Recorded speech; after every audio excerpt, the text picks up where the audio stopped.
Hey guys, it's Steve Zonauer here with Remax West Zonauer Associates. Our monthly videos here in February, and this segment is off the cuff news reactions about real estate. So Chris is going to ask me questions, and we're going to do our best to answer them. All right, so we have Easy or hard? What are they? a couple. There's a hard one, There's but there's a couple easy ones. Twisters in there? Yeah. So the first one's a little bit easy. Toronto's sky-high average home price is expected to jump by over $100,000 this year. Yeah, no, that's for sure. That's not even a question. It's already done in Jan. What do you think would be the number based on what you've seen so far? Over? Yeah. But I don't know, they kind of plumped everything together. I don't know what that, average, I don't know, because that kind of takes it.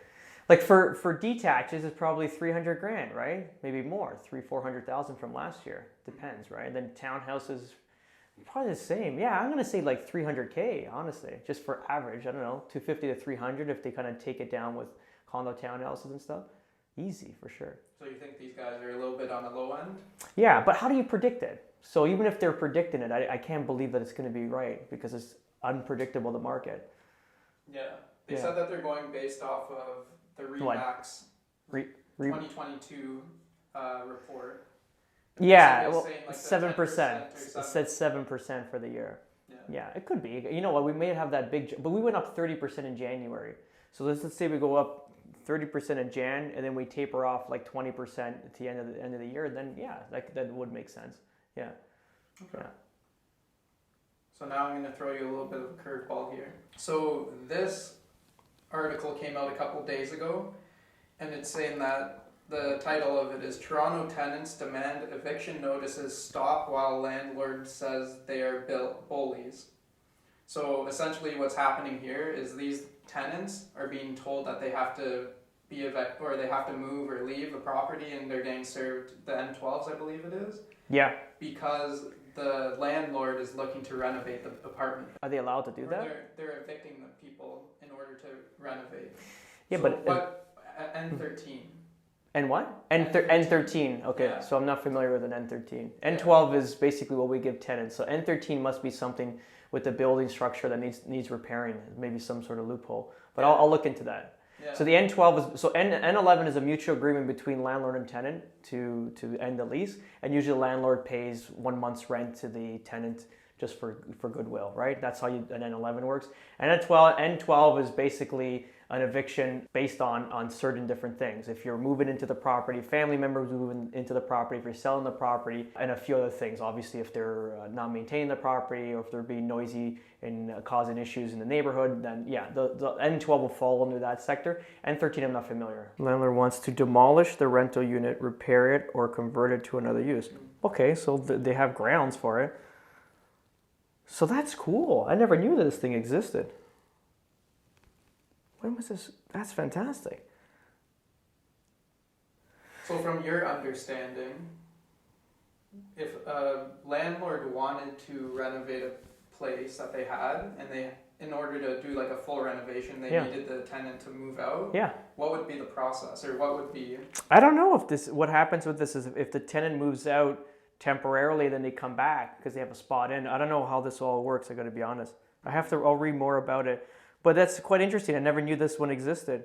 Maybe I never looked for it. But because the landlord wants to, so the notice to end your tenancy because the landlord wants to demolish the rental unit, repair it, or convert it into another use, which would make sense because sometimes you're locked into properties. How about if you want to convert, a building, like you want to renovate the whole thing? Like, what do you do? Yeah. So, I mean, naturally, so you renovate the whole building and the rents go up like crazy. Yeah, imagine a building hasn't been renovated in 30, 40 years, right? Yeah, exactly. It's time. These guys are probably paying $800 a month, right? So why not? And then if they renovate it, then are they $2,000 a month to give someone else that was living there prior their unit back? Yeah, but they can't. I don't know. Yeah, I got to look into it how that all works. If they have to give it back to them at the same price or whatever. But what happens to the tenants between? That's a good question. I'll look into it. Okay. Yeah, very good question. We'll do a video on it. Yeah. And then this one that I have, it was posted a week ago, and it's saying that Ontario may nix red tape to build millions of homes faster amid huge housing deficit. Now they're thinking of that? Is it late? When are they going to build? When the market's in its grave? Who posted that? Is that a Blog TO. is there a political party attached to it or no? Advises Premier Doug Ford and his Yeah. So he's got. I actually pulled out an article. What is it called? The Housing Force or something? What's it called? The Housing Task Force. Yeah. So the problem is, I don't know.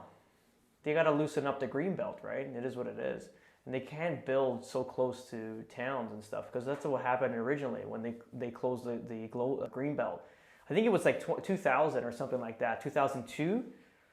Right? I think it was around there, maybe more, maybe 2005. McGuinty closed it all down. And I remember I was a carpenter then, and so we're driving in Richmond Hill off of Jefferson Road. So I remember TAC, Condrey, and all these big developers owned like a huge parcel of land. I think it was like 300 acres, something crazy. And this normally would have been broken off into phases, like, okay, 50 acres, build, and develop the other section, or 100 acres, whatever it was.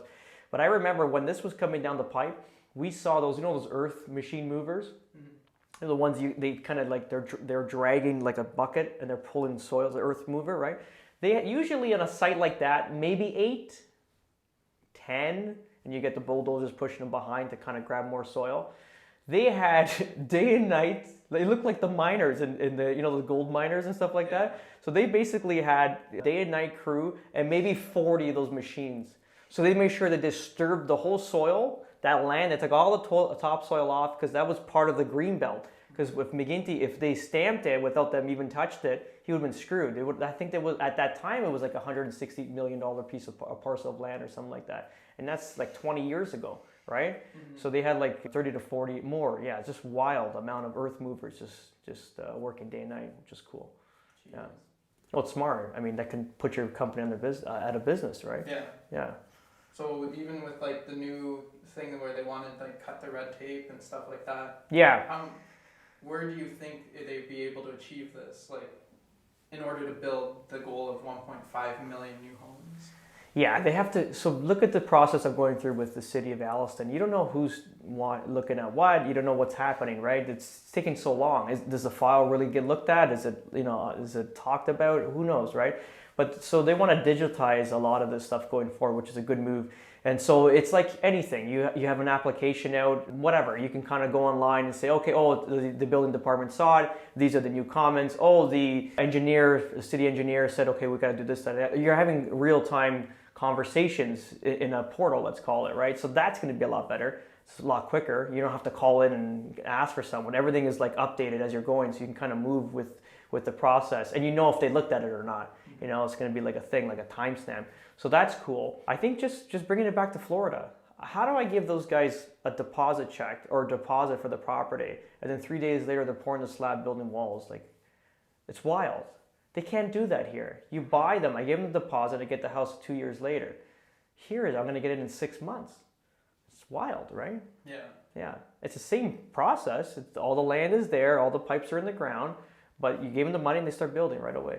So there's no red tape there. Mm-hmm. I remember even as a carpenter, sometimes, these builders got a lot of money at stake too. People they demonize the builders. I get it.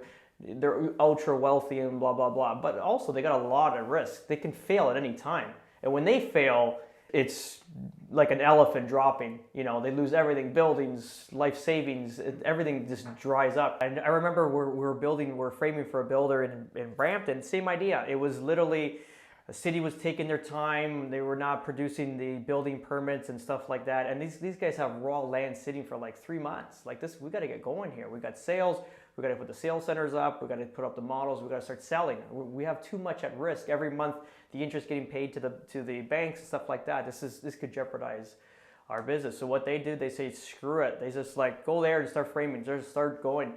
And then you'd have this, so by the time the city would catch notice that these houses were already framed and ready for brick, we'd get notices like stop work orders until they kind of work it out. But at that time, we were already, we didn't lose 2 weeks, 3 weeks, or they didn't lose 2 to 3 weeks on the process just waiting for this additional paperwork. That should have been done, right? So yeah, there's obviously when you're a business owner, you gotta bend the rules. It is what it is, especially with stuff like that. So I don't know. I mean, long story short, to your question, yeah, there's a few things they gotta do, right? But I mean, how long is that going to take to do, right? Mm-hmm. Like, I don't know. So do you think it's like possible for it to actually get to a point where that's going to happen? If they start now with government speed and everything they do, maybe 10 years, I don't know, 5-10 years, I can't see it being overnight to kind of modernize everything. I don't know. I can't see it. Yeah. Yeah, So they know they have to. It's gonna have to happen. They know they have to, but we don't know how they're going to put it together. Yeah, I think if they digitize right away, but again, it's like a red tape with that. Like, what's the process? And is things going to let go? Then people are, and naturally fees will get lower too, right? So they won't make as much money as they normally would. But I think it's they shoot themselves in the foot because again, go back to the States, the way they do it. It's like I don't even think there's development charges for the city. But what does the city care? Build, give me houses, give me taxes. That little bungalow I bought's like $6,000 a year US in taxes, property tax, right? It's big money. That's coming into the government's like coffers. They care about some development charges. Build, keep building, build as many as you can, please. Like what? But here they want to nick you on everything. They want to nick you in development charge. They want to nick you here. They want to nick you there. And then they want the property tax too. So they got their hands in too many pockets. And this is why the shortage of houses is currently where it's at. Give people free range. Like it's wild how they don't see that. And again, maybe the politicians should be put through a simulation. You know what I mean? Like, how do you run the economy? Like, what process you can do? Put them into different types of situations where they got to figure it out, and then have some sort of bullshit, like thing on him that, or them rather, that if they do are just trying to appease the population, that it comes out like he's full of shit. This guy's gonna go, guy or girl's gonna go another way. So, like, there's got to be something for future politicians because obviously it's not working out. It is not working out. It's a popularity contest that's won, and with no qualifications. It's quite wild. Yeah. Yeah, I feel like the conversation always comes back to that. But isn't that the truth? And maybe I'm getting older. I think it's because I'm 40 now. I'm gonna be like that old grumpy guy on this like lazy boy like complaining about, like the politicians. But it's wild because it's true. It's true. Like I don't know. Like, what do you think? Yeah. No. Yeah. I agree. I don't know. It's the same thing. Like, I don't know if it's getting older or if it's finally like being realized. Being real, yeah. I think we're getting more mature and we're faced with this daily, and it's affecting our day to day, right? It is what it is. But yeah. Hey guys, if you like these videos, please like, share, subscribe, and we'll get you on the next one. Thanks. Ciao.